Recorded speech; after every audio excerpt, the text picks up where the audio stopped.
Оңго бурулайын деп жатасыз. Siz эмне кылышыңыз керек? Азыр бул жерди карасаңыздар, калктуу конуштун ичинде кесилиш, шаардын ичинде кесилиш экени көрсөтүлүп атат. Ортодо регулировщик турат. Анан карагыла, азыр бул жерде эки унаа токтоп турат. Оң тарапта трамвай жана сол тарабында кызыл түстөгү унаа.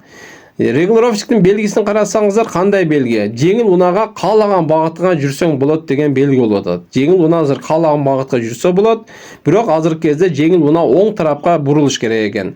Ал эми оң тарапта болсо трамвай токтоп турат. Трамвайга кандай белги берип атат? Карагыла. Негизи трамвайлар регулировщиктин колунун багыты боюнча жүрөт да. Кол кайсы тарапка бурулган болсо, ошол тарапка жүрүш керек. Эреже боюнча. Азыркы кезде регулировщиктин турганын карасаңыздар, биз жакка сол далысын салып турат. Сол колу чүрүлгөн жана оң колу биз тараптан сол тарапка сунулуп турат. Өз тараптан кандай? Оң тарапка.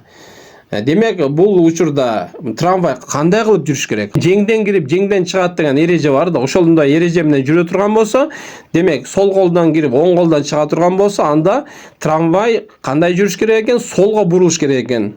Регулировщик аны трамвайды солго жүр деп буйрук берип атат, көрсөтмө берип атат. Бирок трамвай жүрөйүн десе, анын сол жакка кеткен жолу жок да, трамвай рельсте жүрөт. Ал эми түзгө кеткен рельс жолу бар.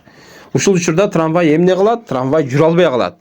Ал качан жүрөт? Регулировщик белгисин өзгөртүп, оң тарапты карап, анан эки колун түз кылып, же эки колун эки жакка жайган учурда трамвай түзгө жүрсө болот, оңго жүрсө болот. Бирок азыркы учурда бул белгиде трамвай солго жүрө албайт. Ошол себептен кесилиште ким биринчи өтөт экен? Мына жеңил унаа биринчи өтөт. Трамвай токтоп тургандыктан ал оңго биринчи жүрсө боло берет. Ошондо туура жооп кандай болуп калат? Кесилиштен биринчи өтүшүңүз керек деген жооп тура болот. Ушул жоопту белгилейбиз. Көңүл бурганыңыздар үчүн чоң рахмат. Урматтуу менин көрүүчүлөр, мен катталуучуларым.